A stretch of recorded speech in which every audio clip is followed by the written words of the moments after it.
6 पैकी 5 आमदार सत्ताधारी पक्षाचे असताना देखील ओला दुष्काळाची 1 रुपयाची मदत चंद्रपूर जिल्ह्यातल्या एकाही कास्तकाराला आजपर्यंत मिळालेली नाही। असं असताना चंद्रपूर जिल्ह्यातल्या शेवटच्या टोकावर असणाऱ्या जिवती तालुक्यात आज आम्ही तहसीलदार मॅडमची जेव्हा भेट घेतली, हे संपूर्ण कास्तकार आमच्या सोबत आहे।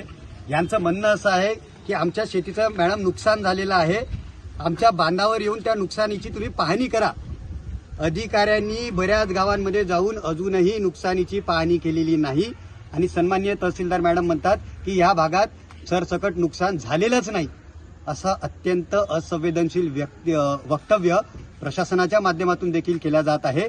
शेतकऱ्यांना वाऱ्यावर सोडण्याचं काम शासन व प्रशासनाच्या माध्यमातून होत आहे आणि यात दुष्काळात 13वा महिना म्हणजे जिवती तालुक्यातल्या अनेक शेतकऱ्यांचे 7/12 बंद करण्याचे आदेश तहसीलदार मॅडम काढत आहे।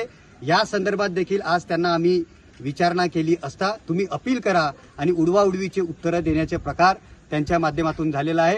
हा शेतकऱ्यांवर शासनाच्या माध्यमातून व प्रशासनाच्या माध्यमातून झालेला घोर असा अन्याय असल्यामुळे आम्ही शेतकरी संघटनेच्या वतीने जिवती तालुक्यातल्या वेगवेगळ्या पक्षाच्या सर्व शेतकऱ्यांच्या वतीने शासन व प्रशासनाच्या या असंवेदनशीलतेचा निषेध करतो आणि येणाऱ्या काळात तातडीने हे जे बंद झालेले 7/12 सुरू जर यांनी केले नाही आणि शेतकऱ्यांच्या खात्यावर जर मदत जर वर्ग केली नाही तर आम्ही तीव्र पद्धतीने आंदोलन करू, हे या प्रसंगी तुम्हा सर्वांना सांगू इच्छितो। धन्यवाद।